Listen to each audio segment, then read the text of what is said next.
વિનોદભાઈ, એક રાજકીય નેતા દ્વારા કંઈક ને કંઈક હળદરના મામલે જે ભાજપના ધારાસભ્ય સહિતના જે મુલાકાત લીધી હતી, એક રાજકીય અધિકારીથી આક્ષેપો કર્યા હતા. તમે પત્રકાર પરિષદ બોલાવી છે, શું કહેશો? હળદર ગામે ગત 16 તારીખે સાંજે માનનીય શ્રી પુરુષોત્તમભાઈ સોલંકી સાહેબની સૂચનાથી માનનીય શ્રી હીરાભાઈ સોલંકી અને પુરુષોત્તમભાઈ સોલંકી સાહેબના દીકરા એવા માનનીય શ્રી દિવ્યેશભાઈ સોલંકીએ હળદરના પીડિત લોકોના પ્રશ્ન સાંભળવા, એમની રજૂઆત સાંભળવા માટે એમને હળદર ગામની મુલાકાત લીધી હતી. જ્યારે હળદર ગામનો પ્રશ્ન બન્યો ત્યારથી જ માનનીય શ્રી હીરાભાઈ સોલંકી અને માનનીય દિવ્યેશભાઈ સોલંકી અને માનનીય પુરુષોત્તમભાઈ સોલંકી અહીંના તમામ આગેવાનો સાથે સંકલનમાં હતા અને વિષયને જાણી રહ્યા હતા.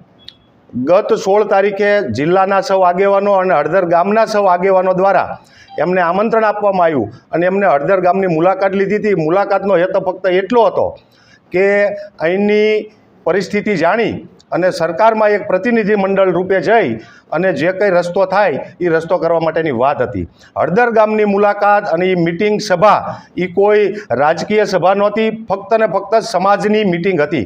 આ મિટિંગમાં તમામ પાર્ટીના લોકો ત્યાં હાજર હતા, ચાહે આમ આદમી પાર્ટી હોય, ભારતીય જનતા પાર્ટી હોય કે કોંગ્રેસ, સૌ સમાજના લોકો જે તે પાર્ટી સાથે જોડાયેલા ત્યાં હાજર હતા અને સમાજની પરિસ્થિતિ જાણવા માટેનો પ્રયત્ન કર્યો હતો. હીરાભાઈ સોલંકી પણ અમારા ગુજરાત કોળી સમાજના પ્રમુખ છે. માનનીય દિવ્યેશભાઈ સોલંકી ગુજરાત કોળી સમાજના યુવા પ્રમુખ છે. એટલે સમાજ માટે, હર હંમેશ માટે સોલંકી પરિવારે કામ કર્યું છે. ત્યારે સસ્તી લોકપ્રિયતા મેળવવા માટે, સોશિયલ મીડિયામાં વિડીયોઝ અને રીલ બનાવવા માટે બિજરાજ સોલંકી એ ક્યાંક ને ક્યાંક એ મિટિંગનો વિરોધ કરવામાં આવ્યો છે. એના માટે થઈ અને અમારા રાણપુર તાલુકા અને બોટાદ જિલ્લાના સૌ આગેવાનો અહીંયા ઉપસ્થિત થઈ અને મીડિયા સમક્ષ અમારે રજૂ થવું પડ્યું છે.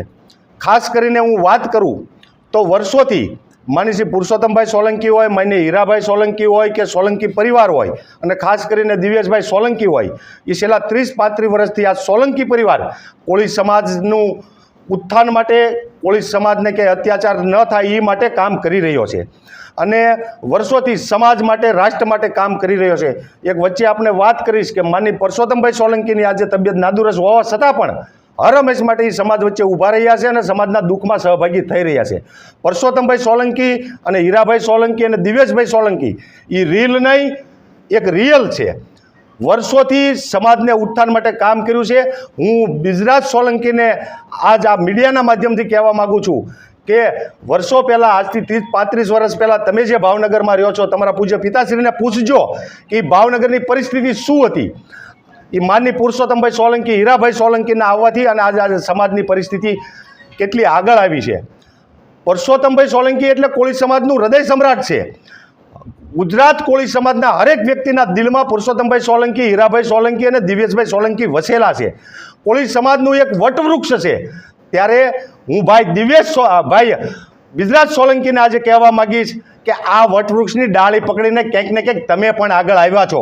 આજે કોળી સમાજના હૃદય સમ્રાટ અને એમના પરિવાર વિરુદ્ધમાં જ્યારે તમે બોલવાની વાત કરી રહ્યા છો અને આવું બોલી અને સસ્તી પ્રસિદ્ધિ મેળવી અને ચમકવાની વાત કરી રહ્યા છો, તો ભાઈ તમે જે પ્રકારે એન્ટ્રી કરી રહ્યા છો એ ફિલ્મી દુનિયામાં અને રીલમાં આવે, ક્યાંય ને ક્યાંય રિયલમાં ન આવે. રિયલ માટે પુરુષોત્તમભાઈ સોલંકી સાહેબ, હીરાભાઈ સોલંકી સાહેબ અને ભાઈ શ્રી દિવ્યેશભાઈની જેમ જમીન ઉપર ઉતરીને કામ કરવું જોઈએ. આજે તમે સસ્તી લોકપ્રિયતા મેળવવા માટે આ પ્રકારના જ્યારે સમાજના ભાગલા પાડવાનું કામ કરી રહ્યા છો, ત્યારે સમાજનો હરેક યુવાન, સમાજનો હરેક આગેવાન ક્યારેય આ સાંખી નહીં લે અને સમાજનો યુવાન જ્યારે આપની સામે બોલવાનું ચાલુ કરશે, આપને પાછળ જ્યારે આવશે ને, ત્યારે તમને પણ આના જવાબ દેવા માટે અઘરા પડશે. પુરુષોત્તમભાઈ સોલંકી સાહેબ એ કોળી સમાજનું માન સન્માન, કોળી સમાજની આન બાન શાન અને કોળી સમાજના હૃદય સમ્રાટ છે. પુરુષોત્તમભાઈ સોલંકીની ઉપસ્થિત એ કોળી સમાજને એક મજબૂત બનાવવા માટે, કોળી સમાજને તમામ ક્ષેત્રે આગળ વધારવા માટેનું એ નામ છે. એટલે આપ સૌને અને આપના માધ્યમથી હું ભાઈ બિજરાજ સોલંકીને કહેવા માગું છું કે સમાજના ભાગલા પાડવાનું બંધ કરો. સમાજના ભાગલા પાડી અને તમારી રાજકીય કારકિર્દીને ચમકાવવાનું બંધ કરો. એ ફક્ત રીલમાં અને ફિલ્મી દુનિયામાં સારું લાગે. સમાજના યુવાનો ક્યારેય આ સાંખી નહીં લે અને આજના પ્રેસ કોન્ફરન્સના માધ્યમથી અહીંયા સમાજના માની કેશુભાઈ પંચાળા હોય, માની બટુકભાઈ ભુવા હોય, તાલુકા પંચાયત જિલ્લા પંચાયતના સૌ સદસ્યો, સૌ સરપંચો, સામાજિક સૌ આગેવાનો, સૌ યુવાનો ઉપસ્થિત છે, ત્યારે હું બિજરાજ સોલંકીને આપના માધ્યમથી કહેવા માગું છું કે તમે જે ડાળ પકડીને આગળ આવ્યા છો એ ડાળ પકડીને આજે તમારી સસ્તી લોકપ્રિયતા માટે, તમારી રાજકીય કારકિર્દી ચમકાવવા માટે થઈ અને જે તમે મીડિયા સમક્ષ આવીને વાત કરી રહ્યા છો એ સંપૂર્ણ તમારું જે કંઈ વાત હોય એને બંધ કરો. તમને તમારી રાજકીય કારકિર્દી, તમારી રાજનીતિ મુબારક છે, પણ સમાજના ભાગલા પાડી અને ખાસ કરીને આ સમાજના હૃદય સમ્રાટ કહી શકાય એવા પુરુષોત્તમભાઈ સોલંકી સાહેબ, માનની હીરાભાઈ સોલંકી સાહેબ, માનની શ્રી દિવ્યેશભાઈ સોલંકી, અને એમની ઉપર જ્યારે તમે ટીકા ટિપ્પણી કરી રહ્યા છો ત્યારે આ ગુજરાતનો કોળી સમાજ ક્યારેય સાંખી નહીં લે. એક છેલ્લી વાત કે માનની પુરુષોત્તમભાઈ સોલંકી, માનની હીરાભાઈ સોલંકી હોય કે માનની દિવ્યેશભાઈ સોલંકી હોય, 30-35 વર્ષથી આ સમાજના ઉત્થાન માટે કામ કરી રહ્યા છે. રાજકીય વિષય સાઈડમાં મૂકી, રાજકીય ચિંતા કર્યા વગર આ સમાજની વાત મજબૂતાઈથી, જ્યારે સામાજિક લેવલ ઉપર હોય, રાજકીય લેવલ ઉપર હોય, એ મજબૂતાઈથી મૂકી રહ્યા છે અને સમાજના પ્રશ્નો હલ કરવા માટેનું કામ કર્યું છે. હળદર જે કંઈ વિષય બન્યો એમાં પણ જે દિવસે વિષય બન્યો ત્યારથી જ તે સમાજની સાથે સંકલનમાં હતા. સમય ગોઠવાનો એટલે સમાજની ચિંતા માટે, સમાજના પ્રશ્ન માટે, સમાજની પીડા સાંભળવા માટે એ સમાજના પ્રમુખ તરીકે ઉપસ્થિત રહ્યા હતા, નહીં કે કોઈ રાજકીય પાર્ટી માટે થઈ. અને મુખ્યમંત્રીશ્રીને રજૂઆત કરી અને એ જે કંઈ એમાં યોગ્ય થતું હોય એ કરવા માટેની વાત લઈને આવ્યા હતા. ત્યારે બિજરાજ સોલંકીએ જે પ્રતિક્રિયા આપ્યા છે એને અમે સ્પષ્ટ શબ્દોમાં વખોડી કાઢીએ છીએ અને આવનારા સમયમાં પૂર્વમાં પણ માનની શ્રી પુરુષોત્તમભાઈ સોલંકી હોય, હીરાભાઈ સોલંકી હોય, દિવ્યેશભાઈ સોલંકીએ વાત કરી લીધી. રાષ્ટ્ર માટે કામ કર્યું છે, સમાજ માટે કામ કર્યું છે, વિસ્તાર માટે કામ કર્યું છે.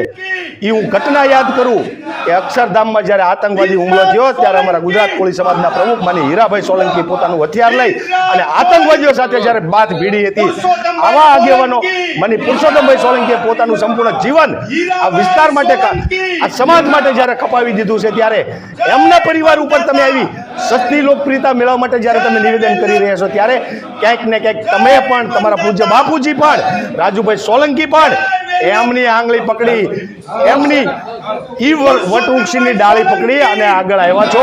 એટલે તમને તમારી રાજકીય મુબારક છે, પણ ક્યાંક ને ક્યાંક આ સમાજના યુવાન તરીકે આપને કહેવા માંગુ છું કે કોળી સમાજના ભાગલા પાડવાનું બંધ કરો.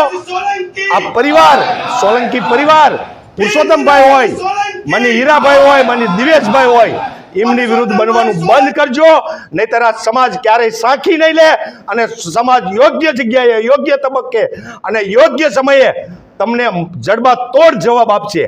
આ તબક્કે આપ સૌનું હું સ્વાગત કરું છું અને કોળી સમાજનો હરેક યુવાન માનની શ્રી પુરુષોત્તમભાઈ સોલંકી, માનની શ્રી હીરાભાઈ સોલંકી અને માનની શ્રી દિવ્યેશભાઈ સોલંકીની સાથે હતો, સાથે છે અને સાથે રહેવાનો છે. મારું નામ પંચાળા કેશુભાઈ ધરમસિંહ, હું બોટાદ જિલ્લાનો પોલીસ સેનાનો પ્રમુખ છું. અને ગઈ 16 રવિવારના દિવસે અમારા ગુજરાત રાજ્યના પ્રમુખ એવા હીરાભાઈ સોલંકી અને યુવા પ્રમુખ ભાઈ દિવ્યેશભાઈ સોલંકી હળદર મુકામે આવેલા અને સામાજિક મિટિંગ હોય અને એને રાજકીય રંગ આપતા હોય બિજરાજ સોલંકી, તો એ અમે સાખી નહીં લેવી અને એનો જવાબ અમે જડબા તોડ આપશું. સમાજના ભાગલા પાડવાનું બંધ કરો. જે વ્યક્તિએ તમે જેની આંગળી ચાલીને આવેલા છો અને અત્યારે એના વિરોધમાં બોલો છો,